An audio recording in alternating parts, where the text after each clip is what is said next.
Bonsoir à toutes et à tous, bienvenue dans ce journal. Ce qui concentre l'actualité ce soir, c'est la célébration de la Journée internationale de la jeunesse. Thème retenu cette année, éliminer la pauvreté, parvenir à une production et une conservation durable. À l'horizon 2030, c'est le chef de l'État qui a présidé cette cérémonie. C'était à la Blue Zone de Kaloma. Sanassi Keita du bureau de presse de la présidence. La jeunesse guinéenne au cœur du programme de développement socio-économique du président de la République. Le président de la République qui arrive ce vendredi 12 août 2016 à la Blue Zone de Kalom pour célébrer en apothéose avec cette couche juvénile guinéenne la Journée internationale de la jeunesse 2016. Une journée axée sous le thème « La route vers 2030 ». Éradiquer la pauvreté et parvenir à une production et une conservation durable.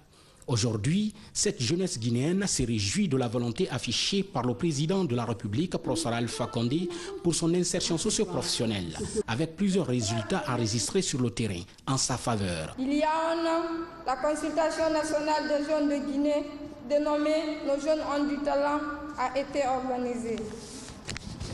C'est à l'issue de cette consultation nationale, en août 2015, que vous vous êtes engagé à répondre de façon progressive aux doléances formulées par les jeunes de Guinée. Aujourd'hui, homme de parole et d'action, Monsieur le Président, c'est avec espoir que nous constatons le début de la mise en œuvre des actions concrètes avec les jeunes et pour les jeunes pour favoriser leur insertion socio-économique. Mesdames et Messieurs, je profite du haut de cette tribune pour solliciter de toutes les institutions leur implication effective et efficace dans la mise en œuvre des projets et programmes de développement initiés par le chef de l'État et son gouvernement en faveur des jeunes de notre pays. Chers amis jeunes, je vous invite à la responsabilité et à l'engagement afin de promouvoir la paix, de prévenir les violences de tous ordres et à participer activement à la construction de la nation. Cheikh Fall, représentant résident du Fonds des Nations Unies pour la population, a au nom du système des Nations Unies en Guinée souligné. La prise en compte du dividende démographique dans le prochain plan national de développement économique et social de la Guinée contribuera à opérationnaliser la forte volonté politique du chef de l'État et de son gouvernement de répondre aux besoins et aspirations de la population en général et des jeunes en particulier. Distingués invités, chers jeunes, le thème de cette journée vous interpelle pour vous impliquer davantage dans le processus de développement de votre pays, à prendre des mesures à tous les niveaux pour la réalisation des objectifs de développement durable. C'est dans ce cadre que le système des Nations Unies s'associe au gouvernement guinéen pour renforcer les capacités des jeunes afin de les aider à prendre part de façon responsable aux décisions qui les concernent et promouvoir leurs droits fondamentaux et les questions de développement. Pour davantage s'impliquer dans le développement de la politique engagée par le président de la République, la trilogie Afriland First Bank, Fonds national d'insertion des jeunes et l'Agence de promotion des investissements privés signent un accord. 35 projets ont été jugés bancables et un comité de crédit conjoint organisé par le ministère de la Jeunesse, la banque Afriland First Bank et le Fonds national de l'insertion des jeunes a abouti à l'accord d'un prêt de 6 milliards de francs guinéens au profit de 25 entreprises à un taux préférentiel de 7% par an pour une création projetée de plus de 500 emplois. Chers amis jeunes bénéficiaires du projet Démarrage, sachez que ce projet voit son aboutissement par l'implication personnelle du chef de l'État et ceci doit être vu non seulement comme un défi lancé à la jeunesse, mais surtout comme une action qui vous interpelle à faire de ce crédit un véritable catalyseur de votre développement personnel. Gardez surtout à l'esprit que ce sont des crédits qui doivent être remboursés afin que le projet continue et que d'autres jeunes à leur tour puissent en bénéficier. Mesdames, Messieurs, Afriland First Bank est fière aujourd'hui d'être la banque partenaire de l'État et continue à relever les défis majeurs. Nous le faisons avec la douane, en sécurisant les recettes de l'État à travers notre produit Flash Cash. Nous le faisons en soutenant les femmes et les jeunes défavorisés des zones rurales à travers la mise en place des micro-banques de développement rural MC2 MUFA. Et permettez-moi, s'agissant du modèle MC2 MUFA, de vous dire qu'il constitue aujourd'hui non seulement un objet de fierté, mais se positionne également comme pilier essentiel du développement à la base de notre pays, avec à son actif, en l'espace d'un an, près de 100 unités en portefeuille, 41 unités fonctionnelles et opérationnelles dans toutes les régions du pays, plus de 40 000 personnes touchées en direct, 30 milliards de crédits octroyés et surtout un taux de remboursement qui avoisine les 100%. Cet accord appelé projet démarrage vise à encourager les jeunes Guinéens à se prendre en charge en devenant des chefs d'entreprise dans le but de créer des emplois pour d'autres jeunes. Jeunes de Guinée, je vous ai toujours dit que l'avenir d'un pays, c'est la jeunesse. Mais une jeunesse responsable, une jeunesse éclairée, une jeunesse maîtrisant le savoir. L'Afrique a raté les 3 premières révolutions industrielles, ce qui a causé notre grand retard par rapport aux pays développés. Aujourd'hui, nous sommes à l'aube de la 4e révolution industrielle qui est basée sur de nouvelles technologies. Ça veut dire l'accélération de l'histoire. Allons-nous rater cette 4e révolution ou allons-nous surfer dessus pour rattraper notre retard à cause de l'accélération de l'histoire? Voilà le défi auquel est confrontée aujourd'hui l'Afrique. Comment relever ce défi de nouvelles technologies si on n'a pas d'énergie? Si on n'a pas d'énergie. Les nouvelles technologies, ça veut dire maîtrise d'Internet, maîtrise du gouvernement, l'école, etc., etc. L'Afrique a 1 milliard d'habitants. Sur ce milliard, 700 millions d'Africains n'ont pas accès à l'électricité. Si on prend l'ensemble de l'Afrique, si on prend l'Afrique au sud du Sahara, l'ensemble de l'Afrique, donc ça fait 7 Africains sur 10 qui n'ont pas accès à l'électricité. Si on prend l'Afrique au sud du Sahara, c'est 8 ou 10. Comment allons-nous maîtriser cette nouvelle révolution si nous n'avons pas d'énergie? C'est pourquoi, lors du COP 21, nous avons pris l'initiative d'écrire aux organisateurs que si les grandes puissances ne prennent pas comme première préoccupation l'électrification de l'Afrique, tous les États africains refuseront de signer les conclusions du COP 21. Dieu merci, nous avons été entendus. L'Union européenne s'est engagée à financer pendant 5 ans 3 milliards d'euros pour les énergies renouvelables. Au niveau de l'Afrique, nous nous sommes organisés aujourd'hui. Nous avons mis en place une gouvernance dont j'ai l'honneur d'être le coordinateur afin que l'Afrique ait accès à l'énergie. Donc, il est fondamental pour que la jeunesse guinéenne et l'ensemble de la Guinée ne ratent pas cette 4e révolution que nous maîtrisons de l'énergie. Mais nous avons dit à nos partenaires que bien sûr, nous sommes pour l'énergie renouvelable, nous voulons qu'on nous accompagne, mais nous sommes pour l'énergie mixte.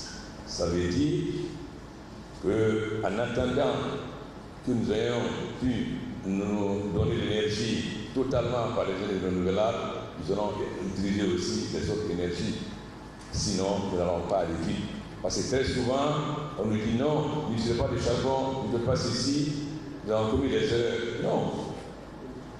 Nous allons tirer les leçons des erreurs du grand pays, mais nous allons utiliser une énergie mixte pour aller très vite, car il y a une accélération de l'histoire. Je garantis donc aux jeunes Guinéens que la Guinée ne manquera pas d'énergie. Mais nous ne nous battons pas seulement pour la Guinée, nous nous battons pour toute l'Afrique. Parce que l'Afrique, nous avons le même destin. Aujourd'hui, nous sommes confrontés à un défi fondamental qui est le chômage de la jeunesse. Pas n'importe quelle jeunesse, une jeunesse éclairée. Bon, vous avez des jeunes qui sont diplômés, qui ont même le doctorat, n'ont pas de travail. Mais ces jeunes ont accès à l'Internet, ils ont accès aux nouvelles internationales. Donc, le premier défi que nous avons aujourd'hui en Afrique, c'est l'emploi jeune. Mais il faut que les jeunes sachent aussi qu'avec les nouvelles technologies et les startups, ils peuvent devenir eux-mêmes des entrepreneurs qui donnent du travail à d'autres jeunes et permettre aux jeunes qui n'ont pas eu accès au savoir d'être employés par eux. C'est là notre objectif. Donc si nous accompagnons le monde africain en l'accompagnant pour pouvoir vous donner des crédits, c'est pour que vous-même, en tant qu'entrepreneur, vous puissiez employer d'autres jeunes. Mais que d'autres jeunes savent aussi qu'ils peuvent devenir aujourd'hui entrepreneurs. Si vous voyez aujourd'hui dans le monde, dans le développé, vous avez beaucoup de jeunes qui sont milliardaires très vite. Pourquoi? Grâce aux startups. Cette révolution, quatrième révolution, peut permettre à l'Afrique de rattraper son retard, peut nous permettre de résoudre l'emploi jeune, peut nous permettre de lutter contre la pauvreté et l'injustice. Mais cela suppose qu'on se donne la main. Je dis aux jeunes de Guinée que jamais les gouvernements guinéens n'ont pu mener à bout un programme avec le Fonds monétaire. Jamais. Ils ont tous échoué. Pour la première fois, c'est prêt à Dieu, nous allons mener à bout le programme avec le Fonds monétaire au mois d'octobre, pour la première fois en Guinée. Et cela est fondamental. Cela est fondamental.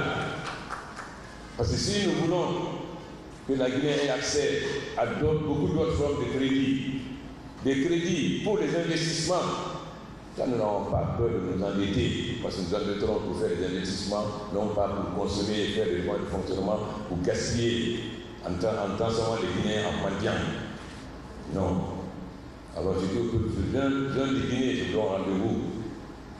Nous allons finir le programme formel avec le Fonds monétaire. Aujourd'hui, nous avons commencé à développer nos mines. Lorsque je suis devenu président, la Guinée n'exportait pas plus de 18 millions de tonnes de bauxite. 18 millions. Alors que nous avons plus de la moitié des réserves mondiales de bauxite. Voilà la réalité. Aujourd'hui, nous allons exporter cette année plus de 30 millions de tonnes de bauxite. 50 millions l'année prochaine, et nous allons avoir 100 millions en 2018. Parce que c'est cela qui peut permettre de donner les moyens à la Guinée d'investir dans le secteur du développement économique. Mais la Guinée aussi est un scandale agricole, pas seulement géologique. Nous avons des terres les plus fertiles d'Afrique de l'Ouest, mais nous n'avons pas travaillé. C'est pourquoi nous avons accompagné les paysans. Les paysans guinéens, à 90% ne connaissaient pas l'engrais et les herbicides. Nous avons accompagné en livrant sur leur champ les engrais et les herbicides à moitié prix. Ça pour l'autosuffisance alimentaire. Mais il ne suffit pas d'aider le pays dans l'autosuffisance alimentaire. Il faut le dire aussi avoir des revenus qui peuvent lui permettre de faire face à ses besoins, aux besoins de ses enfants. C'est pourquoi nous avons lancé un grand programme de culture de rente. La Guinée n'avait pas plus de 150 000 hectares d'anacarde. Nous savons l'importance de l'anacarde sur le marché international. De juin à juillet, nous avons lancé un programme, nous avons déjà atteint 190 000 hectares d'anacarde et d'ici 15 août, nous allons atteindre 200 000 hectares d'anacarde.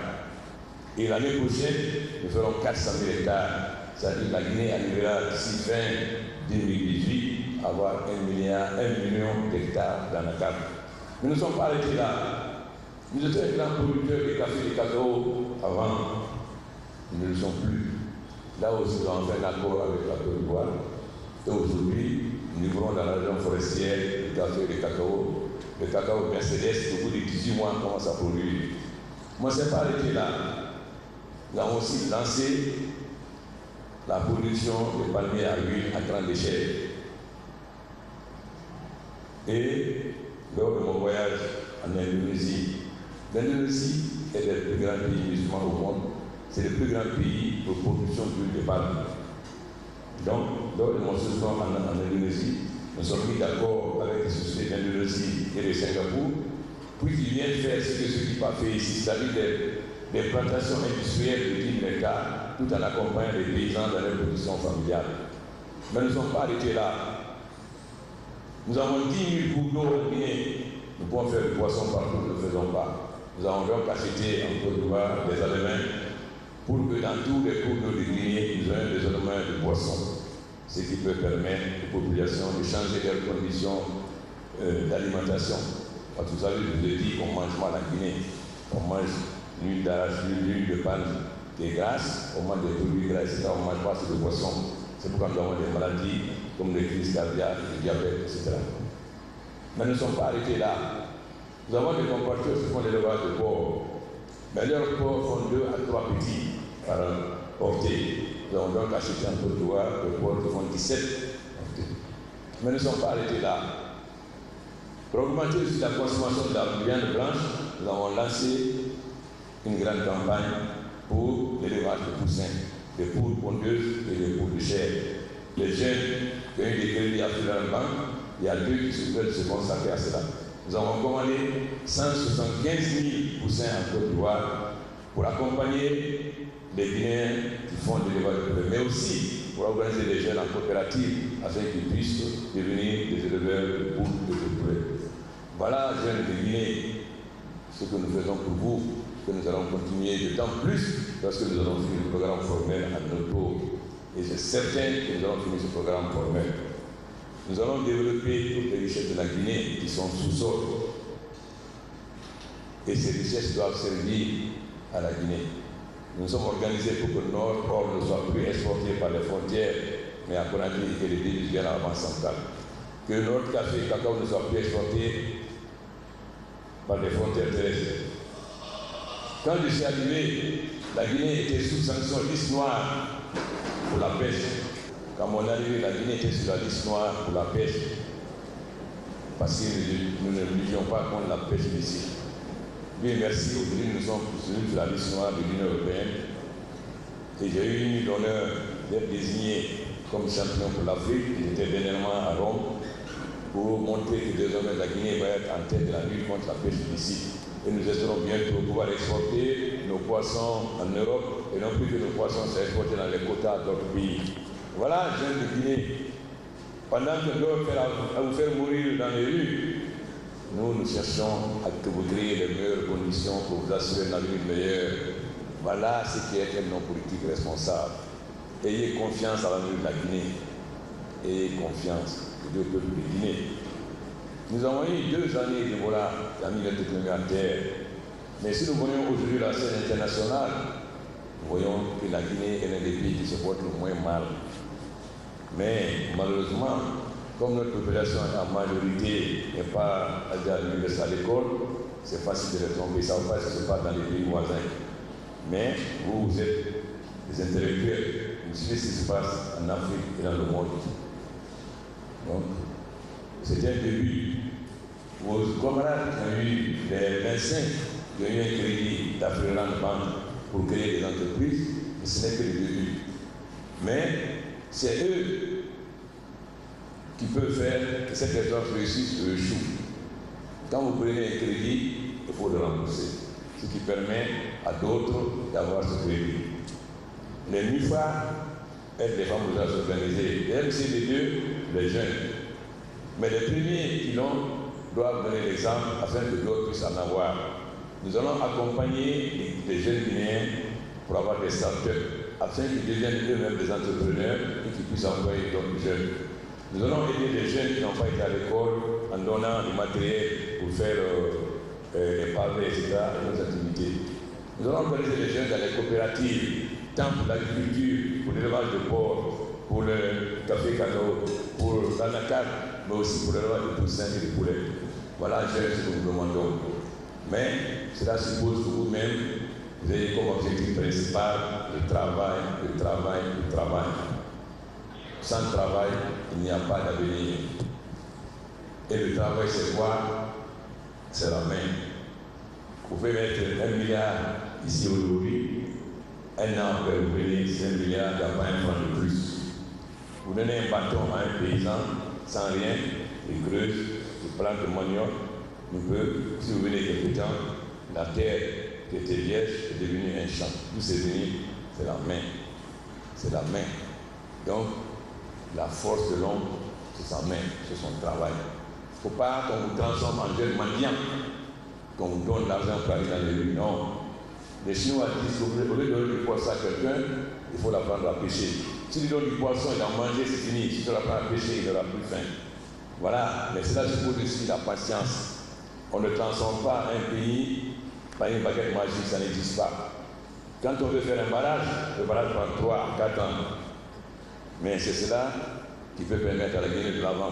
Parce que le barrage, on ne pèse plus de carburant, on ne pèse plus de gasoil, ni de mazout, c'est l'eau. L'autre, c'est de l'énergie solaire. Nous venons de signer avec l'entreprise sud-américaine pour l'énergie solaire pour les régions intérieures. Nous avons fait un accord avec la Côte d'Ivoire pour que la Côte d'Ivoire donne le courant à moyenne tension à la région forestière, à la Haute-Guinée, en attendant que le courant à haute tension venant de Caleta et de Swapiti arrive dans ces régions. Nous sommes en train de négocier le financement du chemin de fer Conakry, Kankan, Bamako, parce que le port de Conakry est le meilleur port pour nos frères de Bamako. Si nous voulons donc que ce port soit utilisé pour les marchands de Bamako, il faut donc qu'on améliore ce port et les moyens de transport. Voilà ce que je peux vous dire, jeunes Guinéens, de l'avenir de la Guinée. Donc, le rôle du gouvernement est de travailler à l'intérieur et à l'extérieur. La Guinée avait été oubliée sur le plan international. L'ennemi avait une ambassade ici qui est fermée depuis 1974. Beaucoup d'autres ambassades sont parties, sont en train de revenir, car aujourd'hui la Guinée existe. Et ça plaît ou ça ne plaît pas, la Guinée existe. Voilà la réalité. Et quand le président Obama voyage, il cherche à faire vendre des Boeing. Quand le président Hollande voyage, il cherche à faire vendre des Rafales. Mais ça ne soit pas à Paris. Il va partout prendre des Rafales. Alors, que ça plaise ou que ça ne plaise pas, je voyagerai pour aller prendre la Guinée. C'est fini.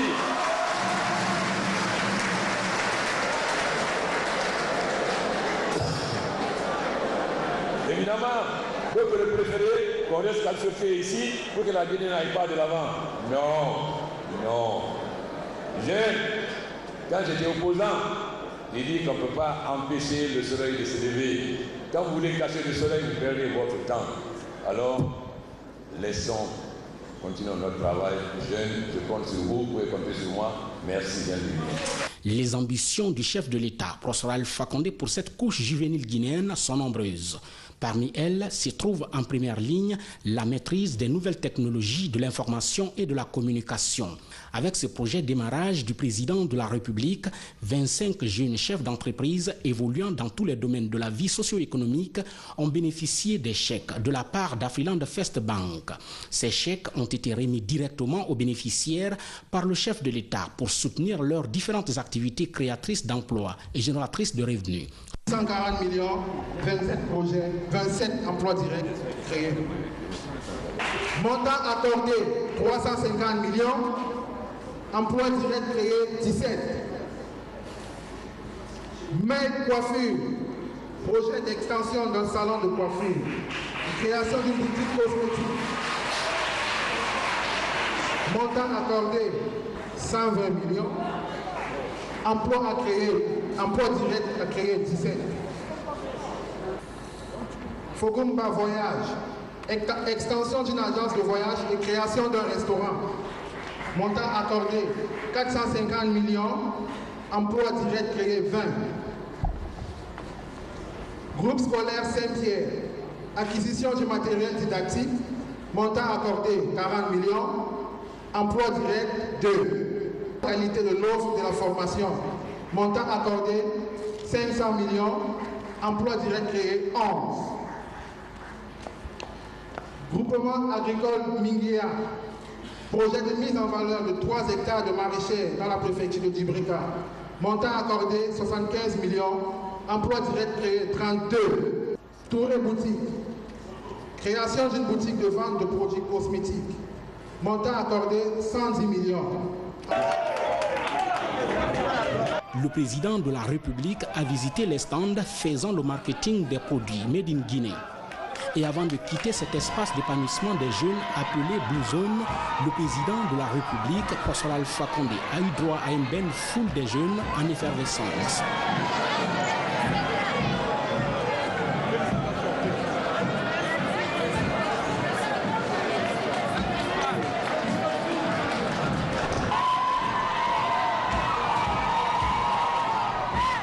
Depuis 1999, donc, le monde célèbre la journée internationale de la jeunesse le 12 août de chaque année. En Guinée, elle est célébrée ici à Conakry. Pour la circonstance, 25 projets jeunes sont financés avec une ligne de crédit accordée par Afrila First Bank. Et des projets portés de nouveaux talents vont bientôt voir le jour, notamment dans le secteur agricole. Mamadou Alpha Baldé de retour de la Blue Zone de Kaloum. À l'image des autres pays africains, en Guinée, la population est majoritairement jeune. Souvent peu occupée, le gouvernement multiplie les projets d'emploi et d'auto-emploi pour cette couche. À l'occasion de la Journée internationale de la jeunesse, 25 projets jeunes sont financés. Ceux portant sur l'agriculture ne sont pas en reste. Nombre d'entre eux sont aujourd'hui financés. Ils sont tous portés par de jeunes entrepreneurs. Et comment faire en sorte que le monde rural, la jeunesse rurale puisse en profiter aussi. Donc avec l'accompagnement dans le secteur rural, avec l'anacarde, avec la culture du café, et nous pensons qu'aussi qu'avec la mise à disposition de ces herbicides, de ces intrants, de ces engrais, les jeunes pourront augmenter leur productivité en milieu rural. Donc vous voyez, la jeunesse dans sa grande composante n'est pas oubliée, et c'est pour dire encore une fois qu'on peut garder espoir. La dynamique qui a été lancée depuis le mois de juin 2015 avec cette prise en compte des doléances des jeunes par le président de la République, c'est pour dire que nous sommes dans l'action. Aujourd'hui, nous apprenons aux femmes, surtout les femmes de l'intérieur du pays qui habitent dans des zones assez reculées, nous leur apprenons à faire des techniques nouvelles de maraîchage, de transformation des produits agricoles. Nous sommes là pour ça, pour leur apporter tout ce qu'il y a de nouveau, tout ce qui apporte de la valeur ajoutée et tout ce qui leur facilite le travail, afin que ces femmes et ces jeunes soient autonomes à plus ou moins long terme. À l'horizon 2018, la Guinée entend être l'un des plus importants producteurs d'anacarde avec 1 million d'hectares. La culture du riz, du maïs ainsi que le maraîchage sont aussi pris en compte. Babou Bakar évolue dans l'agriculture, sa structure bénéficie d'un prêt de 640 millions de francs guinéens. Nous investissons chaque année plus de 1,8 milliard. Si toutefois on nous a accordé ce prêt, ça va aller dans le sens toujours de renforcement de la production agricole. La Guinée a autant besoin de réduire l'importation des denrées alimentaires, notamment le riz et le maïs. Notre capacité de production, nous produisons environ de 600 à 1 200 000 tonnes de riz par an. Avec l'appui de Afriland First Bank, une ligne de crédit de 6 milliards de francs guinéens est accordée à différents projets de jeunes. Un moyen de lutte contre le chômage et de réduction de la pauvreté. Au palais, Serhou Touré, le représentant personnel de la chancellerie allemande en Afrique, a été reçu par le chef de l'État, professeur Alpha Condé. Les discussions ont porté sur le renforcement des liens d'amitié et de coopération entre les deux pays. Ibrahima Keïta du bureau de presse de la présidence. Le représentant personnel de la chancellerie allemande pour l'Afrique au palais Serhou Touré hier dans la soirée, reçu par le président de la République, professeur Alpha Condé, Goutternok est à Conakry pour le renforcement des liens de coopération entre Conakry et Berlin.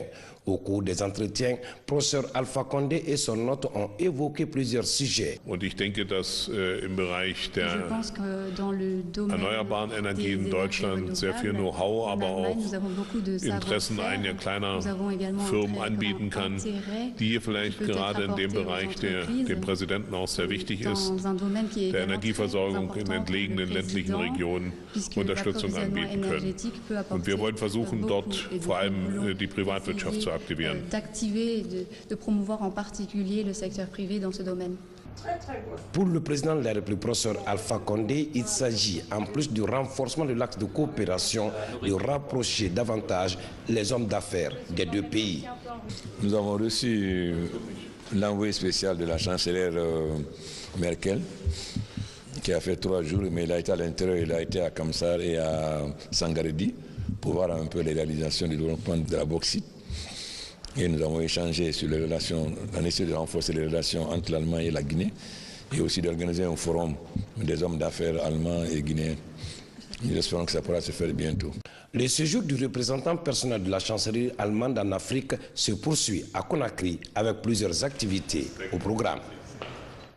Un détour dans le volet promotion de l'emploi des jeunes qui tient à cœur le chef de l'État. Des nouvelles opportunités pour les étudiants guinéens, c'est le résultat d'un accord paraphé entre l'université Amadou Dieng et Globe Campus. Désormais, les étudiants peuvent poursuivre les études à l'extérieur. Ils sont plusieurs à tenter leur chance afin de décrocher des bourses post-universitaires. Pour en savoir davantage, suivez ce reportage signé Diana Yansane.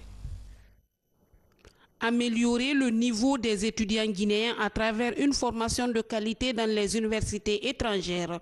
C'est l'objectif de ce partenariat entre l'université Amadou Dieng de Guinée et l'université Globe Campus en France. La sélection de ces étudiants postulants est le résultat d'une série d'évaluations. À l'issue de cette première évaluation, une centaine d'étudiants ont été présélectionnés. Après avoir signé une douzaine de partenariats en Europe en mars de cette année, on a essayé d'implémenter la première phase, le premier point des accords qui est l'échange d'étudiants. Et on a élargi l'opportunité à tous les étudiants venant de tous bords, étudiants, cadres, fonctionnaires.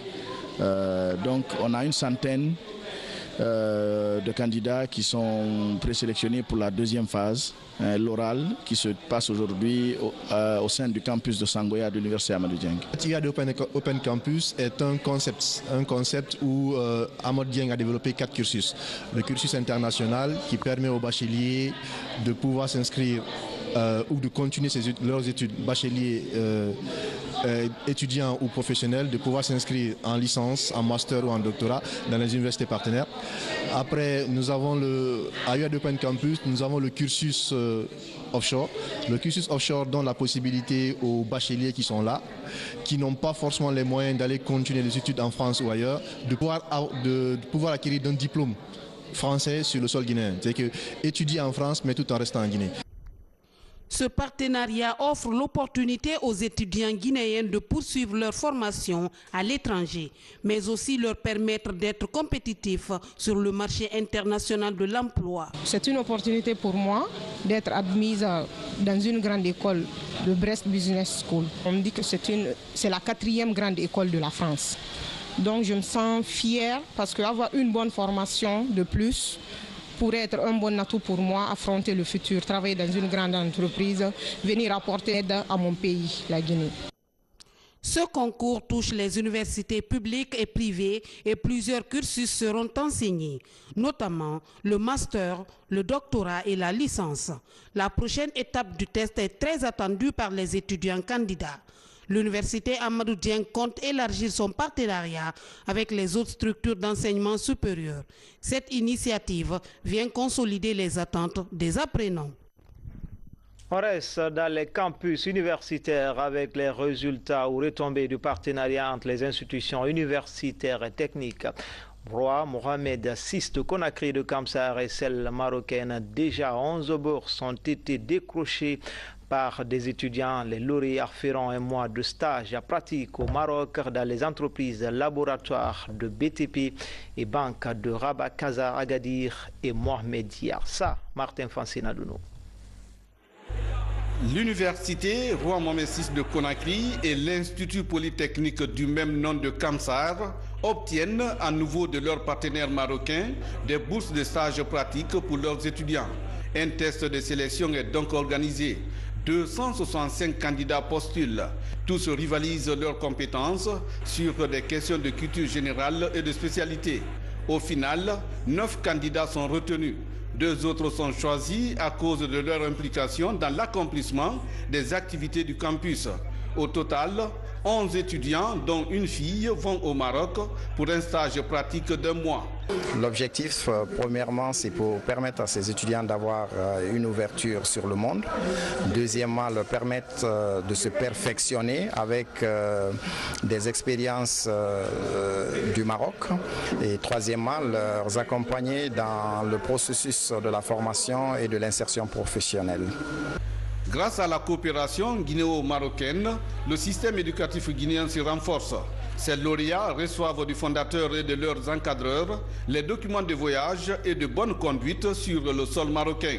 Ils feront leur stage à Rabat dans une entreprise de travaux publics Hashtec qui dispose d'un laboratoire de contrôle des sols et des matériaux sur 2 sites à Mohamedia et à Casablanca, à la Banque populaire marocaine de Rabat, à Agadir et à Assa Assurance Banque. Le défi qui m'attend là-bas, c'est de chercher en premier lieu à apprendre le savoir-faire des Marocains, comprendre les pratiques sur les différents sentiers et les comparer par rapport à ce qui se passe sur les sentiers guinéens. Je tiens vraiment à appeler, c'est-à-dire par là mobiliser les jeunes bacheliers qui pourront se référer dans l'université Roi Mohamed VI. Vraiment, la formation est de grande qualité. La théorie va avec la pratique. Donc je dirais que ces stages-là peuvent nous donner beaucoup de choses. C'est la fierté de la Guinée aussi. Parce que nous partons, nous ne représentons pas seulement l'université, nous représentons encore la Guinée au Maroc. Donc je ne cesserai de remercier la Fondation. Elle se bat pour nous. Ce que je leur dirais, de continuer sur ça, donner la chance aussi aux autres d'aller améliorer leurs compétences.